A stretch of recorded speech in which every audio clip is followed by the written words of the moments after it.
Aujourd'hui, en France, la problématique laquelle ils sont confrontés, les enfants atteints de handicap, c'est qu'on ne leur laisse pas une chance dans l'inclusion en milieu ordinaire. C'est-à-dire aujourd'hui, quand vous faites un dossier MDPH, la première chose qu'on vous propose, c'est l'orientation IME. Automatiquement, on propose cette solution aux parents. C'est-à-dire aujourd'hui, on a plus tendance à les orienter vers des IME, à les exclure, sans toutefois leur donner leur chance, sans toutefois voir est-ce que c'est vraiment là où l'enfant va s'épanouir, est-ce qu'il sera capable de s'intégrer au milieu ordinaire, est-ce que cet enfant il aura les capacités, est-ce qu'il va les développer.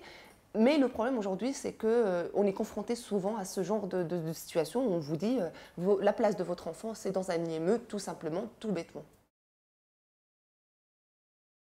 Un IME, c'est un institut médico-éducatif où on regroupe soit plusieurs handicaps, soit une catégorie de handicap. Ça dépend les IME. Alors aujourd'hui, par exemple, dans le cadre de l'autisme, les enfants autistes, comme on le sait tous, ils ont des problèmes surtout d'habilité sociale. C'est-à-dire ils ont des difficultés dans la vie de tous les jours, de tout ce qui est comportement social, comment se comporter en société, comment réagir face à une situation, des choses comme ça. Le souci, c'est si on les mettait entre eux, ben évidemment, ils ne pourront pas s'ouvrir au monde de neurotypiques, hein, tout simplement. Pareil pour tout autre type de handicap, des enfants trisomiques, bien évidemment, si on les prend, moi j'appelle ça parquer, hein, une sorte de handicap, mettre les handicapés entre eux, ce n'est pas une solution, ça apporte rien à l'enfant, ça apporte rien à la société, ça apporte rien aux parents. Et en plus de ça, un IME, ça coûte beaucoup d'argent aux contribuables, hein, faut le dire. S'ajoute à ça les frais de transport, qui coûte aussi aux contribuables, qui contribuent quand même beaucoup au trou de la sécurité sociale. Donc, alors que des solutions existent, si on pour vous donner un ordre d'idée, un IME ou par exemple un hôpital du jour, ça coûte 900 € la journée. Alors une AVS, même à temps complet, voilà, on peut l'embaucher pour 650 € ou 700 €, ce qui n'est pas assez, bien évidemment, comparé au travail qu'ils font, mais ça coûterait énormément moins. Beaucoup moins cher en tout cas. Alors selon une étude qui a été faite par M. Fekkel, un député qui avait justement fait une étude pour savoir combien ça coûte cette histoire, dans cette étude il précise que si on mettait l'inclusion scolaire, mais dans tout son sens, voilà, pour les enfants, en tout cas dans le cadre de l'autisme, l'État économiserait 15 milliards d'euros. Alors qu'aujourd'hui, l'argent il est là, elle est utilisée à mauvais escient, hein, elle n'est pas utilisée correctement, et donc ça coûte beaucoup cher à l'État et ça coûte énormément aux contribuables et ça n'apporte pas de solution aujourd'hui aux enfants et à leurs parents. Aujourd'hui, on est face à un vrai scandale sanitaire parce que les enfants qui sont aujourd'hui handicapés, qui ne sont en aucun cas inclus dans la société, ils vont devenir des adultes. Et en l'occurrence, des adultes qui ne sont pas du tout autonomes. Donc forcément, on va se retrouver à gérer des adultes qui ne sont pas autonomes. On va devoir leur donner des allocations pour leur permettre de vivre. On va devoir leur donner de l'argent pour les aider à embaucher quelqu'un pour venir les aider, parce que les parents ne sont pas éternels, hein, soyons sérieux.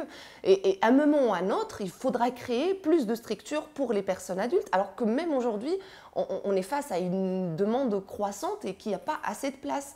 Donc, c'est un engrenage sans fin. Donc demain, on va se retrouver avec des millions d'enfants handicapés qui auront grandi, qui ont besoin de place, les parents ne sont plus là, ça coûterait encore plus cher à l'État parce que, voilà, et puis vu le contexte économique actuel, je ne pense pas que c'est la bonne solution, il faut se projeter dans l'avenir. Alors que si on les incluait directement en milieu ordinaire, dans certains cas, on arrivera avec certains enfants à créer des adultes autonomes, des adultes qui contribueront à la vie de la société, qui pourront payer leurs impôts, qui pourront travailler, enfin, qui pourront contribuer à cette société. Et en plus de ça, ça aiderait à créer plus de place pour des adultes que malheureusement, ils n'ont pas pu faire des progrès, des adultes qui restent quand même dépendants. Donc le problème, il serait réglé limite par magie, hein, j'ai envie de dire. Mais il faudra que l'État comprenne que c'est maintenant qu'il faut régler le problème. On ne peut pas se permettre d'attendre encore 40 ans. Aujourd'hui, on estime qu'il y a 9 enfants sur 10 qui sont capables d'être scolarisables, enfin qui sont scolarisables en milieu ordinaire. Or, aujourd'hui, il n'y en a qu'1 sur 10 qui sont scolarisés. La plupart des enfants sont accompagnés à l'école par une auxiliaire de vie scolaire, AVS, Et donc, ces AVS, malheureusement, c'est des contrats précaires. C'est des gens qui arrivent direct de Pôle emploi parce que c'est des chômeurs longue durée. Ils ne connaissent absolument rien à l'handicap. On leur fait des formations rapides pour les mettre au courant, hein, entre guillemets. Ils arrivent, ils sont confrontés au monde de l'handicap qui est déjà très très difficile. Ils ont un statut précaire. On leur demande d'accompagner un enfant et on ne leur donne pas les moyens. J'appelle souvent pour des dossiers de parents qui ont des notifications pour avoir des AVS, mais qui n'ont pas d'AVS. On nous dit, ben, écoutez, toutes les AVS ils ont été affectées, on n'a plus les moyens. J'ai envie de dire, quand on arrive à la fin du mois, on n'a pas de quoi faire ses courses, on n'appelle pas l'éducation nationale pour dire j'ai pas les moyens de payer mes courses. Aujourd'hui, il faut que chacun prenne ses responsabilités. Les moyens, il faut les trouver, ils existent, il faut les prendre là où ils sont gaspillés et les utiliser là où ils serviraient à quelque chose. On est confronté pas mal de fois à des directeurs d'école qui, par moment, qui ne sont pas de mauvaise volonté, c'est juste que on leur dit, vous allez avoir un élève dans votre école, au sein de votre établissement, qui est atteint d'un handicap et vous allez devoir faire avec. Le problème, c'est qu'ils n'ont aucune raison de cet handicap, parce qu'il faut savoir qu'on ne connaît pas l'handicap forcément, tant qu'on n'y est pas vraiment confronté. Les handicaps, il y en a énormément, donc forcément, ils ne peuvent pas être formés à tous les handicaps. Ils n'ont pas de soutien, ces gens-là. Donc on leur demande, on leur dit non mais vous inquiétez pas, il y aura une AVS, mais en l'occurrence ces AVS généralement, elles non plus, hein, ils ne savent pas comment faire. L'handicap de toute façon ça a toujours fait peur et j'ai l'impression qu'on leur demande quand même l'impossible sans mettre les moyens nécessaires pour les aider.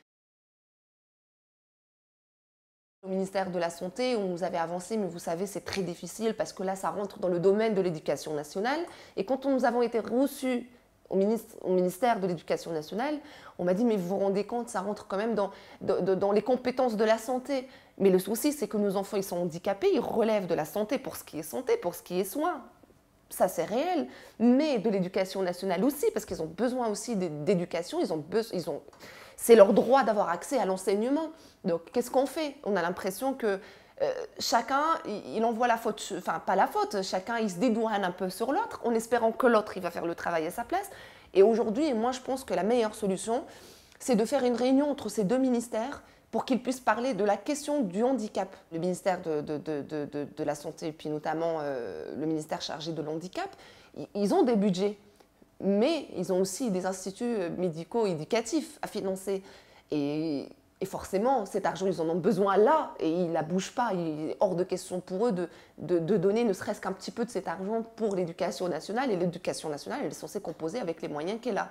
Donc forcément, on se retrouve face à une grosse problématique. Alors que tout simplement, si on arrêtait cette mascarade et que je ne demande pas la fermeture des IME, loin de là, parce qu'évidemment, il y a des enfants qui ne seront pas capables d'aller à l'école parce qu'ils ont des handicaps lourds, mais ça permettrait d'avoir un soin de qualité. Si on permettait à d'autres enfants d'avoir leur chance dans le milieu ordinaire, ça laisserait plus de place à des enfants qui ont beaucoup plus de difficultés, qui ont vraiment besoin de ce statut de médico-éducatif, et ça permettrait aussi aux autres enfants de s'en sortir.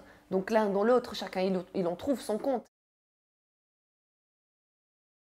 Pour pouvoir réussir et mener à bien ce projet de scolarisation milieu ordinaire, ça passe par trois choses essentielles. La première, c'est évidemment, il faut que les AVS ils ont un statut reconnu. C'est-à-dire, ce n'est pas à chaque fois une auxiliaire de vie scolaire commence à acquérir un petit peu d'expérience dans le handicap, on lui dit votre contrat il est terminé, vous n'êtes pas renouvelé, ce n'est pas le but. Que ça soit un vrai métier, que ça soit un vrai métier de vocation, que les AVS ils ont un réel statut, comme les enseignants, parce que leur place, elle est au sein de l'école, hein, ils sont là pour faire de l'éducative avec nos enfants. Revaloriser aussi leur salaire, il faut donner aussi aux gens l'envie d'investir, l'envie de donner de leur propre personne. Voilà, aujourd'hui, je pense que n'importe qui, n'importe quel Français, hein, soyons logiques, pour 600 € de salaire, et c'est pas un travail intéressant, on ne le rend pas attractif. Et bien évidemment, il faut que l'éducation nationale, par le biais de ce statut reconnu, il faut qu'ils embauchent plus, parce qu'aujourd'hui, par exemple à Nice, j'ai entendu l'inspectrice académique, ça m'a complètement scandalisée, qui disait il y a 50 enfants en trop. Ce pas des enfants en trop, c'est des enfants qui existent, qui ont besoin d'enseignement. C'est 50 AVS qui ne sont pas là. Donc, ce n'est pas nos enfants qui sont en trop. C'est vous qui n'avez pas les moyens de les rendre, de donner les moyens à ces enfants de réussir. Deuxièmement, bien évidemment, hein, si on a des enseignants qui sont complètement conscients de la problématique de l'inclusion scolaire, ça change tout. Aujourd'hui, on se retrouve face à des enseignants qui veulent bien faire, mais qui ne savent pas comment. Donc, c'est-à-dire que ils ont les inspecteurs académiques qui les appellent. Non, non, la loi 2005, vous êtes obligé de prendre cet élève, voilà, vous le prenez. Mais on leur donne on leur explique pas dans quelles conditions ils sont obligés de l'accueillir, on leur explique pas, on leur dit pas, par exemple, vous avez des modules que vous pouvez télécharger pour s'enseigner sur l'handicap de l'enfant, vous pouvez organiser des réunions internes avec les parents pour qu'ils puissent vous renseigner davantage sur l'enfant. Il faut parler aux enseignants, il faut leur donner les moyens, il faut leur donner des formations, et pareil, tout au long de leur carrière, s'ils le souhaitent, s'ils souhaitent s'investir. Il faut leur donner aussi les moyens pour expliquer aux autres enfants qui sont dans la classe, parce que les autres enfants aussi, ils en pâtissent. Et troisième chose, pour que ça soit encore mieux dans la réussite et dans l'inclusion scolaire, il faut rappeler à chacun ses obligations. Je pense que c'est important. Il faut rappeler le rôle de l'AVS, il faut rappeler le rôle de l'enseignant. Il ne faut pas faire l'amalgame entre l'AVS n'est pas là pour enseigner à la place de l'enseignante n'est pas là pour prendre la place de l'AVS parce qu'elle ne peut pas s'occuper de l'enfant tout seul en oubliant les autres. Je pense qu'il faut sensibiliser chacun à son rôle. Voilà, tout simplement. Pour que les parents puissent faire confiance finalement à l'éducation nationale et pour que les rapports soient beaucoup moins tendus, parce qu'aujourd'hui c'est catastrophique. On reçoit tous les jours des demandes de parents qui nous disent « le dialogue il est rompu entre moi et l'école, la loi elle est là, je vais les obliger à mettre mon enfant à l'école, mais on reste quand même des parents, on a quand même peur que ça se passe mal parce que il n'y a pas ce dialogue. Aujourd'hui on n'a pas l'impression d'être soutenu non plus par les enseignants. Aujourd'hui on nous dit « ah bah oui, mais qu'est-ce que vous voulez que je fasse? Ben oui, mais venez, appelez vous aussi, demandez plus de moyens, demandez des modules, demandez des moyens pour votre école, pour votre classe, tout simplement. Parce que du coup, nous, on a l'impression de se battre et au final, eux, ils ont l'impression qu'on se bat contre eux, alors que c'est pas du tout ça. Le principe, c'est que chacun y mette du sien pour qu'on puisse avancer. Par exemple, aux États-Unis, la plupart des enfants handicapés, enfin atteints d'handicap, ils sont scolarisés. Ils atteignent même l'université, chose qui n'existe quasiment pas en France. On a des difficultés monstres à arriver à ce stade-là. D'ailleurs, quand on avait contacté les syndicats lycéens pour manifester avec nous, ils nous ont dit, mais vous savez, nous, on est lycéens, on n'a pas énormément de camarades en situation de handicap. Mais évidemment, parce qu'on ne leur donne même pas la chance d'aller au maternel. Comment voulez-vous qu'ils arrivent au lycée? En Italie, ils ont divisé les effectifs par 2. C'est-à-dire qu'au lieu d'avoir 30 élèves dans la classe, il n'y en a que 15. Il y a un enseignant lambda qui est là pour enseigner. Il y a un enseignant spécialisé qui est là pour soutenir cet enseignant, qui est là pour aider les élèves qui sont en situation de handicap ou en situation d'échec scolaire ou qui ont des difficultés. Donc forcément, ça peut que fonctionner parce que chaque élève se sent valorisé, chaque élève, il a sa chance et chaque élève, il a le temps qu'il lui faut pour évoluer. Ils ont mis un système d'inclusion scolaire qui est certes onéreux, mais qu'au final, il porte ses fruits. Il fait des économies sur l'avenir parce que c'est des enfants qui vont devenir autonomes, des enfants qui pourront contribuer à la vie quotidienne de la société, pourront payer leurs impôts, ils seront des contribuables comme tout le monde. Alors qu'en France, on en est loin d'être là. C'est eux, ils ont réussi, c'est un modèle européen, on ne parle pas des États-Unis, on ne parle pas du Canada, c'est un modèle européen aujourd'hui. Je pense qu'il faut suivre ce modèle, d'autant plus qu'il n'est pas plus cher que ce qu'on a aujourd'hui.